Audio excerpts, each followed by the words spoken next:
Bueno, hermanos, de esta manera seguimos con nuestro estudio. Yo le pido que vaya a la epístola de Judas, versículo 11.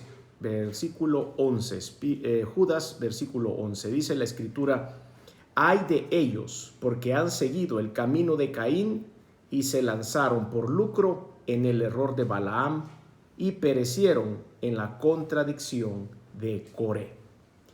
En esta oportunidad vamos a hablar sobre el tema tres caminos de perdición que estamos identificando en este único versículo del estudio de esta noche. Hay de ellos porque han seguido el camino de Caín, se lanzaron por lucro en el error de Balaam y perecieron en la contradicción de Coré. Como dijimos al principio y a través de esa oración que elevamos al Señor, queremos extraer lo mejor de esto y cuáles son esos tres caminos, identificarlos, estudiarlos, aprenderlos para poder alejarnos lo más posible de ellos. Así que vamos directo a conocer cada uno de estos caminos. El primer camino es el camino de Caín, un camino de perdición. Y el texto base dice: hay de ellos porque han seguido el camino de Caín. Este camino fue un camino de arrogancia, al querer hacer su propio camino de redención. Ustedes pueden recordar esta escena de la palabra de Dios, esta escena en la Biblia que está en Génesis capítulo 4, versículos del 3 al 5, en donde hay un conflicto entre estos dos hermanos, Caín y Abel, y ustedes también conocen el desafortunado final de esta historia. Les leo la porción de la Biblia, Génesis 4 del 3 al 5. Y aconteció, andando el tiempo, que Caín trajo del fruto de la tierra una ofrenda a Jehová, y Abel trajo también de los primogénitos de sus ovejas, de los más gordos de ellas. Y miró Jehová con agrado a Abel y su ofrenda, pero no miró con agrado a Caín y la ofrenda suya. Y se ensañó Caín en gran manera y decayó su semblante. Resulta que cuando nosotros hacemos un análisis profundo acerca de las instrucciones que Dios había dado, era, número uno, que tenían que traer algo que fuera un animal. El ofrecimiento, el holocausto tenía que ser un animal y este animal tendría que ser perfecto.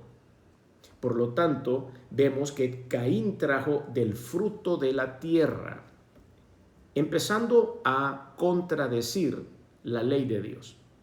Él tendría que haber ido y conseguir un becerro, ir a traer un cabrito, ir a traer una oveja, ir a traer cualquier otra cosa para poder ofrecer o darle al Señor esa ofrenda. Pero él decidió, como era más fácil para él, como era más cómodo para él, ir a traer del fruto de la tierra, porque eso es lo que él hacía. Entonces, cuando él llega con eso, obviamente el Señor mira de menos esa ofrenda porque no es lo que la ley había pedido, no es lo que Dios había exigido. Y entonces ahí vemos que el camino de Caín es un camino de querer hacer las cosas a su manera, su propia redención, un camino arrogante.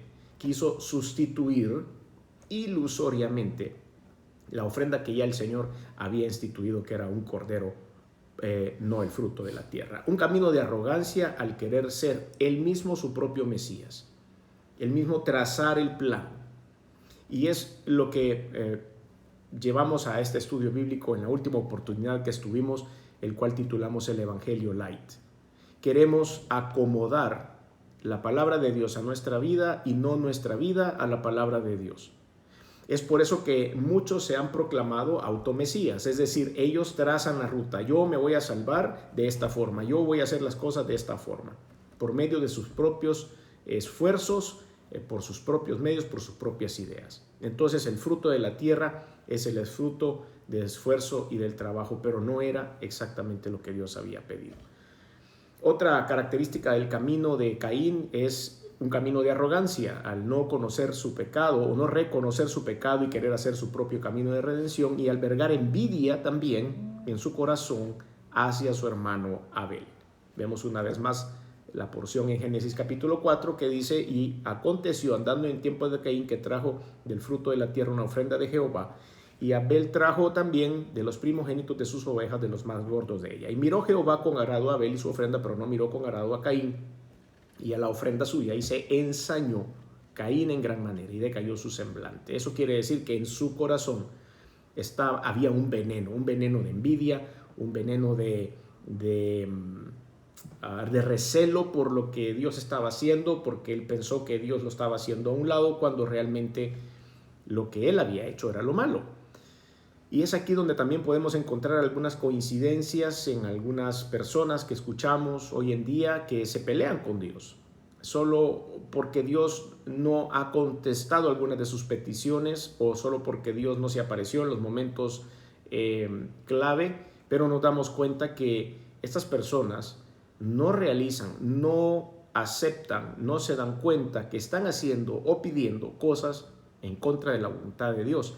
Y cuando Dios no las hace, cuando Dios no cumple esas peticiones, entonces se pelean con Dios. Es lo mismo que estaba pasando en el camino de Caín. Un camino de arrogancia, pues no hubo arrepentimiento ni reconocimiento del pecado, sino que le tuvo envidia a su hermano. Un camino de arrogancia, pues la envidia hacia su hermano Abel le afectó su alma y su espíritu, y se le notaba en su semblante. El punto número 2 que podemos aprender acerca del camino de Caín es que es un camino de muerte espiritual y muerte eterna. Si nosotros mostramos algunas de estas características con respecto a nuestra relación con Dios, eso nos va a empezar a separar. Recuerde que la palabra muerte en la Biblia, cuando la hablamos en cuestiones espirituales, significa una separación entre Dios y el hombre. Esa es una muerte inminente.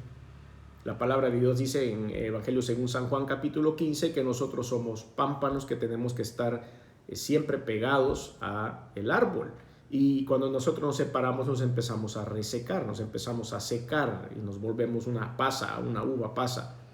Entonces, cuando nosotros albergamos este tipo de rebeldías, como lo estamos aprendiendo de Caín, es un camino de muerte, de separación espiritual.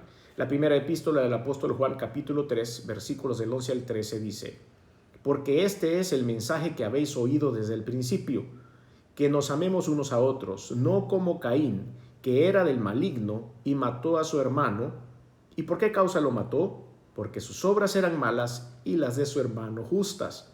¿Qué razón tiene la palabra de Dios a través de esta epístola de primera de Juan? Lo describe tal cual es. No como Caín, que era maligno. Había algo maligno en su corazón, una separación de Dios. Siempre nos va a llevar a tener pensamientos equivocados, pensamientos influenciados por Satanás. Mató a su hermano. ¿Y por qué lo mató? Se pregunta él mismo. Porque sus obras eran malas, las de Caín, y las de su hermano justas. Su falta de amor hacia su hermano Abel le llevó a una degradación espiritual y eterna. ¿Por qué? Porque por supuesto hubo condenación a su vida. La envidia, en lugar del amor, como consecuencia de su arrogancia, fue lo que condujo a Caín por su camino de destrucción. Se autodestruyó. Ahora, como decía el apóstol Juan, ¿por qué causa lo mató? ¿Por qué? ¿Por qué él había tomado esa decisión de agredir a su hermano? Porque dentro de todo, el pecador sabe que está pecando. Dentro de todo, el corazón del pecador sobre todo cuando ha tenido una relación con Dios, dentro de su corazón él entiende que está haciendo algo que no es correcto y eso le incomoda. Y cuando alguien al lado está haciendo algo correcto, le estorba, entonces hay que apartarlo. Es una actitud sumamente egoísta.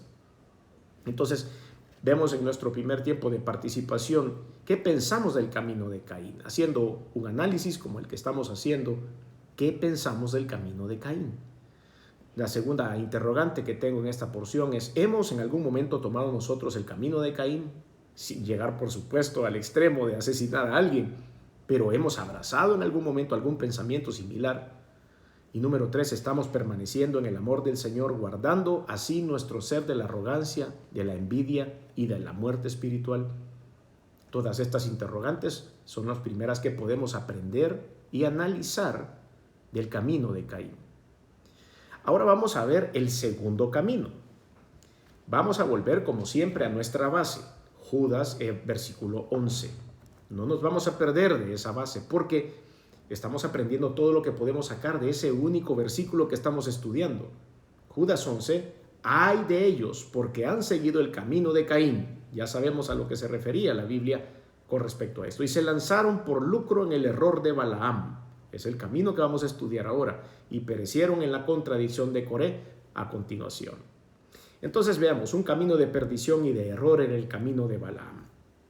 La historia de Balaam a mí me parece una historia sacada como de una película. Es algo bien interesante. Y a este hombre yo le he llamado el profeta desempleado.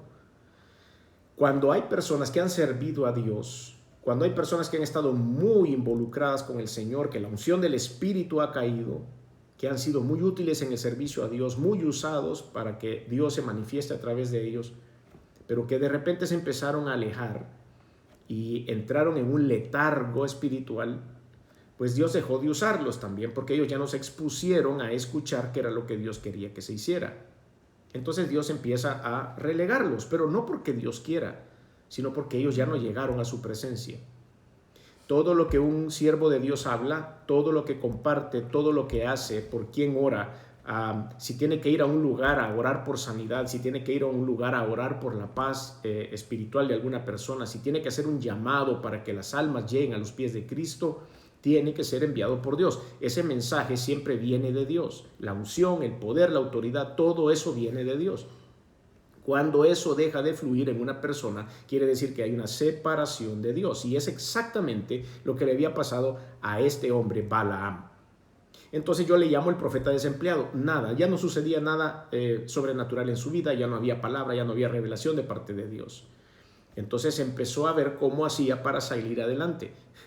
Yo lo ilustro de esta forma también. Él seguía teniendo su licencia de profeta.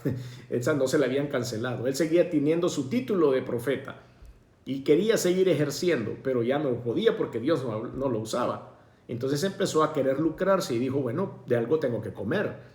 Y entonces empezó a abrir sus mercados, abrir su mente, abrir su fe, abrir su servicio y empezó a ofrecerle su servicio de profeta a otras naciones diferentes a Israel.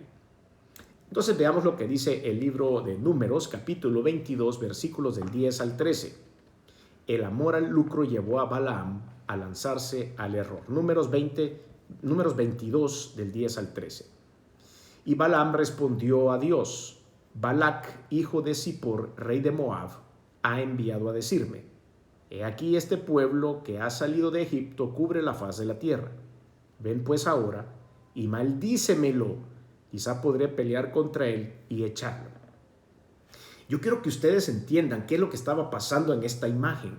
Este hombre Balaam, ex profeta de Jehová, se reúne con Dios, o sea, le va a pedir permiso para ponerle atención a Balac.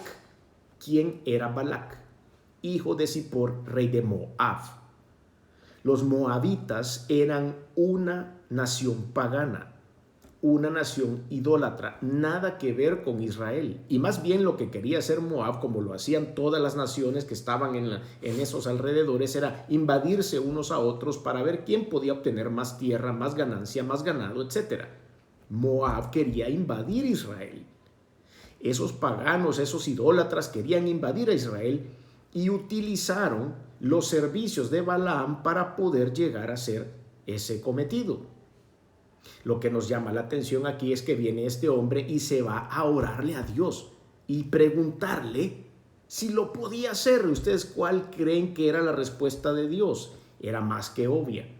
Pero cuando uno está en el camino de Balaam, el camino de la perdición y el camino del error, dejamos de tener el sentido común espiritual y vamos y le pedimos locuras a Dios. Entonces sigamos leyendo lo que dice esa porción, versículo 11. He aquí este pueblo que ha salido de Egipto cubre la faz de la tierra.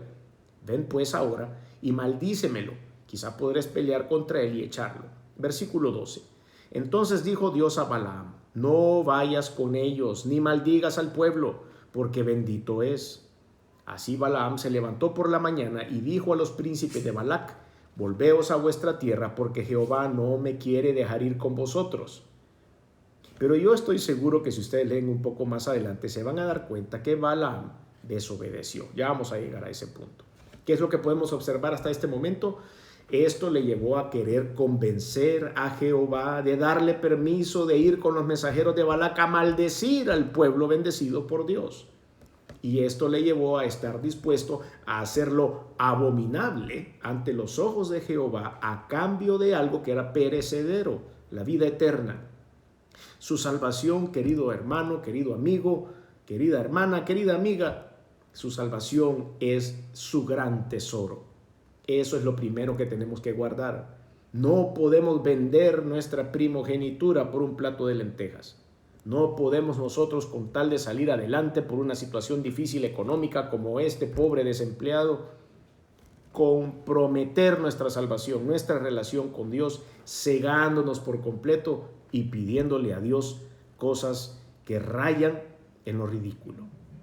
Así Balaam, vamos a leer ahora un poco más adelante, versículos 21 al 22, números 22, 21 al 22, dice la Biblia.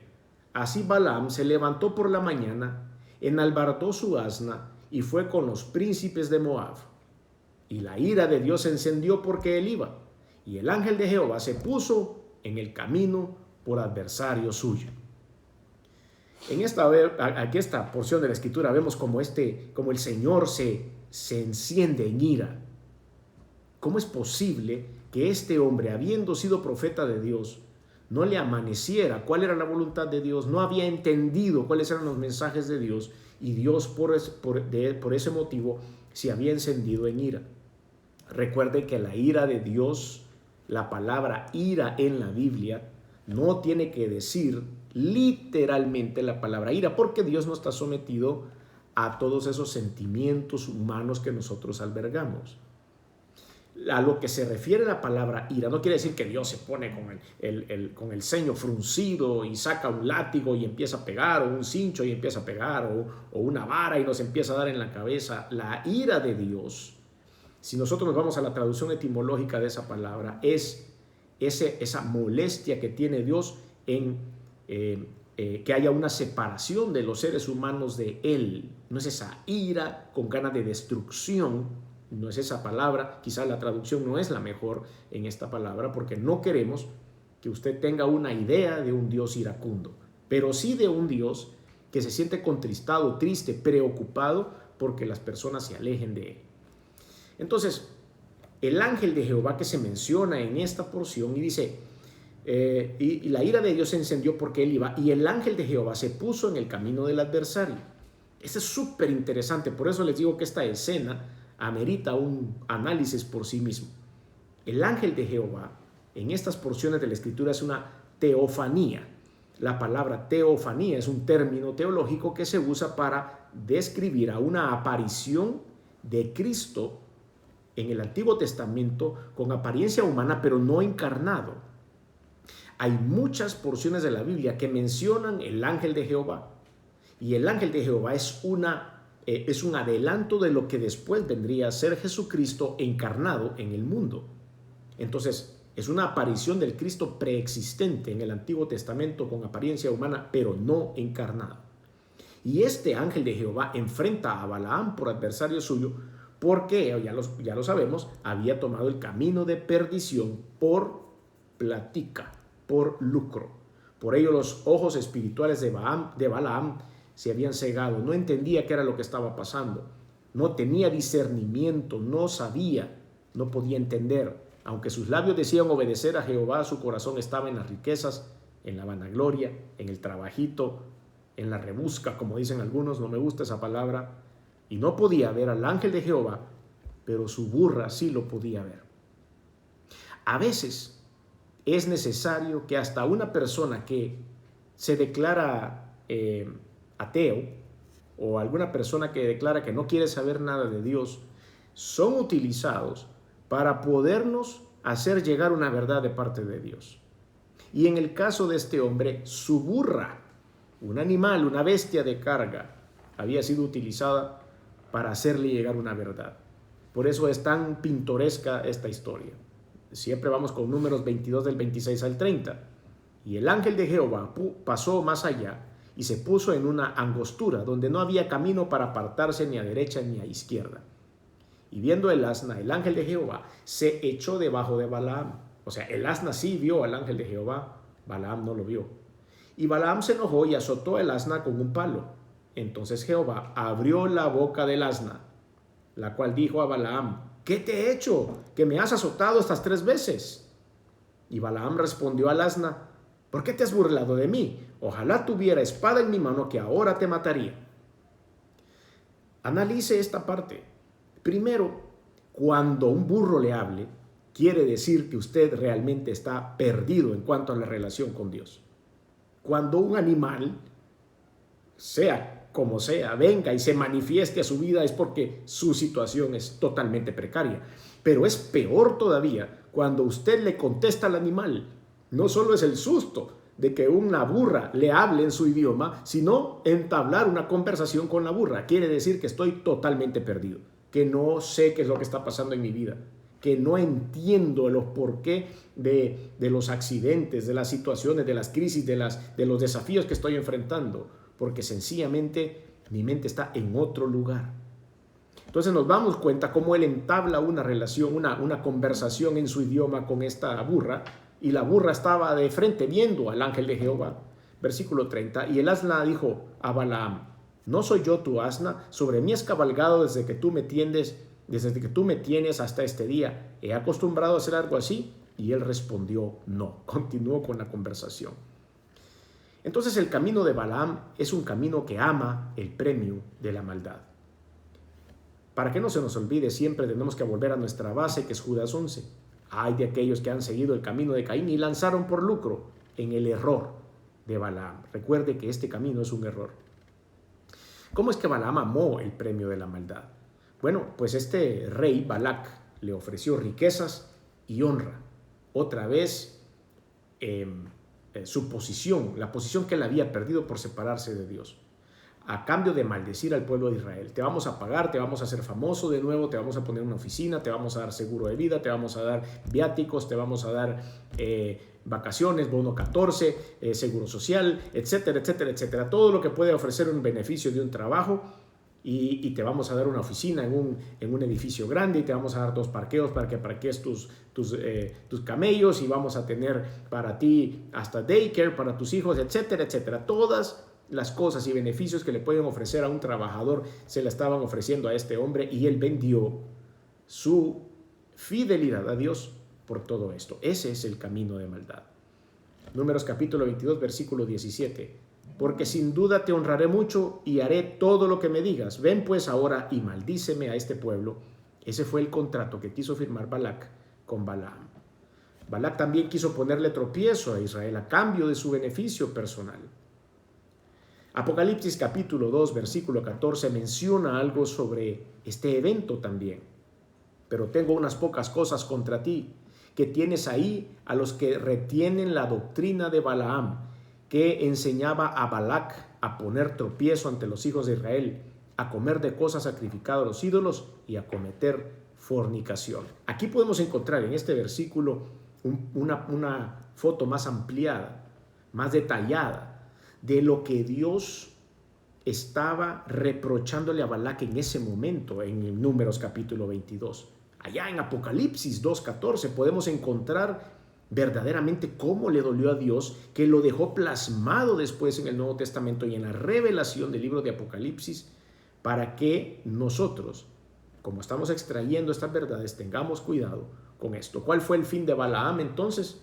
Un final triste, porque ninguna riqueza puede compensar el haber perdido la relación con Dios. Josué capítulo 13, versículo 22 dice, también mataron a espada los hijos de Israel a Balaam, el adivino, hijo de Beor, entre los demás que mataron. O sea que en una invasión muere este hombre, y muere en las peores condiciones. Morir en la pobreza, morir con los recursos económicos limitados no es lo peor. Morir en un hospital con un gran dolor no es lo peor. Morir sin Dios es lo peor. Morir habiendo perdido mi relación con Dios, morir habiendo perdido mi salvación eterna, eso es lo peor. Y es así como murió este hombre. Balaam el adivino, hijo de Beor, entre los demás que mataron, separado de Dios. Hacemos otro tiempo de participación y tengo un par de interrogantes también. Hemos estado exponiéndonos a enseñanzas de labios de estas personas llamadas Balaam en nuestros tiempos. ¿Acaso hemos nosotros cometido el pecado de Balaam? Si es así, en este instante es el momento oportuno para que le podamos pedir perdón a Dios. Y la tercera interrogante, ¿vemos la gravedad de buscar nuestro propio lucro yendo en contra de los preceptos de Dios? Este es otro de los caminos de los cuales Judas, en la epístola que estamos estudiando, nos está advirtiendo. El tercer camino que vamos a compartir en esta oportunidad es el camino de Coré. Vamos a volver a lo que dice la palabra en Judas 11. Ay de ellos, porque han seguido el camino de Caín y se lanzaron por lucro en el error de Balaam. Ya usted aprendió acerca de estos dos caminos. Y perecieron en la contradicción de Coré. Perecieron en la contradicción de Coré. Vamos a analizar a qué se refiere esto. Y para eso le pido que vaya conmigo a Números capítulo 16, versículos del 1 al 3. Números 16, versículos del 1 al 3. Dice la Biblia: Coré, hijo de Izar, hijo de Coat, hijo de Leví, y Datán, y Abiram, hijos de Eliab, y On, hijo de Pelet, de los hijos de Rubén, tomaron gente y se levantaron contra Moisés, con 250 varones de los hijos de Israel, príncipes de la congregación, de los del consejo, varones de renombre, y se juntaron contra Moisés y Aarón, y les dijeron: basta ya de vosotros, porque toda la congregación y todos ellos son santos, y en medio de ellos está Jehová. Porque pues os levantáis vosotros sobre la congregación de Jehová. ¿Qué es lo que estamos viendo acá? ¿Qué es lo que nuestros ojos están leyendo? Es una rebelión en contra de Moisés. Pero hay varias cosas interesantes que quiero compartir para que vayamos extrayendo todas las verdades. Coré, hijo de Izar, hijo de Coat, hijo de Leví. Ahí hay algo muy importante. Era descendiente de Leví. Coré era un sacerdote, era un levita, era una persona que se suponía venía de esta tribu conectados con Dios. Los levitas eran una tribu que iba a estar apartada únicamente para realizar todas las actividades sacerdotales del pueblo de Israel. Iban a estar a cargo del tabernáculo mientras anduvieron en el Éxodo, e iban a estar a cargo del templo, iban a estar a cargo de levantar el arca del pacto, iban a tener a cargo todo lo que significaba las actividades religiosas dentro del pueblo de Israel. Tanto fue así que el Señor no les dio una porción de tierra a ellos, sino que le dijo a las otras 11 tribus: cada uno de ustedes apartará un pedazo de tierra para poder albergar a los hijos de Leví. Cada uno de ustedes tendrá que donarle un espacio a donde todos estos sacerdotes puedan vivir. Entonces nos damos cuenta que venían de una casta sacerdotal y aún así se habían rebelado en contra de Moisés y en contra de Aarón, que en ese momento de la historia era el sumo sacerdote, es decir, el jefe de ellos. Dios había nombrado a Aarón el sumo sacerdote en ese momento y era el jefe de todos ellos, y ellos estaban rebelando en contra de ellos. Es por eso que el camino de Coré es un camino de perdición y contradicción o rebeldía a causa de la envidia. Vemos una vez más la palabra envidia, así como lo vimos en Caín. La envidia hacia el liderazgo de Moisés y Aarón hizo que Coré y su séquito se rebelasen contra los ungidos de Jehová. No vayan nunca a tocar a un ungido de Dios, porque Dios salta a su defensa. Por ello, aunque tenían liderazgo dentro del pueblo, porque eran levitas, querían usurpar el puesto de liderazgo y autoridad de Moisés y de Aarón. Y es ahí donde vemos que empieza todo este movimiento en el cual el Señor los pone en su lugar. Vamos a seguir leyendo un poco más de Números, capítulo 16, pero ahora en los versículos 9 al 11. Números 16, versículos del 9 al 11, dice la Biblia. Dijo más Moisés a Coré: oíd ahora, hijos de Leví, ¿os es poco que el Dios de Israel os haya apartado de la congregación de Israel, acercándoos a él para que ministréis en el servicio del tabernáculo de Jehová y estéis delante de la congregación para ministrarles? y que te hizo acercar a ti y a todos tus hermanos, los hijos de Leví, contigo, ¿te parece poco que Dios te haya dado toda esa autoridad? Ese es el reclamo que Moisés está haciendo a este hombre. ¿Qué más querés? ¿Querés el poder absoluto? ¿Querés todos los roles absolutos? ¿Querés ser un dictador en este pueblo? ¿Qué más querés? Le está diciendo Moisés. Si Dios te escogió, te apartó para que ministréis al servicio del tabernáculo de Jehová, como lo había explicado hace un rato, perdón, son las actividades que debían hacer los levitas. ¿Qué más querés? Y ahí viene después otra pregunta. ¿Procuráis también el sacerdocio? Por tanto, tú y todo tu séquito sois los que os juntáis contra Jehová. Pues Aarón, ¿qué es para que contra él murmuréis? Esta plática es una plática que Moisés fue muy honesto, muy abierto, muy directo, por supuesto inspirado y respaldado por Dios al momento de pararle esta rebelión a este hombre. Querían usurpar el puesto de Moisés y Aarón porque despreciaban el puesto de privilegio que ellos tenían, que Dios les había dado, que era ministrar en el tabernáculo de Jehová. Y entonces Jehová habló a Moisés y Aarón diciéndoles: apartaos de entre esta congregación y los consumiré en un momento. Números 16 del 20 al 21. Y Jehová habló a Moisés y Aarón diciendo: apartaos de entre esta congregación, que ahora sí los voy a consumir. Como dijimos hace un momento, la tristeza de Dios, el sentimiento que Dios siente cuando uno de nosotros tiene actitudes como estas, es la tristeza, es el sentimiento de una separación entre los seres humanos y Dios. Y Dios, por supuesto, quiere acabar con todo, y no acabar con todo de una manera que voy a tirar una bomba y se va a acabar, sino en un momento dado decir: bueno, no sé si puedo seguir con este proyecto, todos están alejándose de nosotros, todos están haciendo lo que quieran hacer, no es lo correcto. Y eso entristece el corazón de Dios. Por eso la Biblia también menciona esa palabra contristar, que es entristecer el corazón de Dios cuando nosotros nos estamos alejando en este tipo de camino.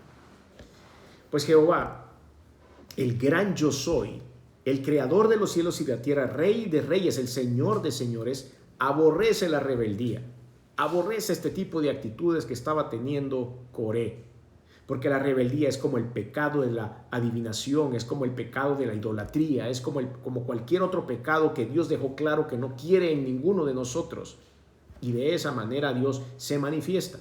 Primera de Samuel, capítulo 15, versículo 23, dice la Biblia: porque la rebeldía, porque como pecado de adivinación es la rebelión, y como ídolos e idolatría la obstinación.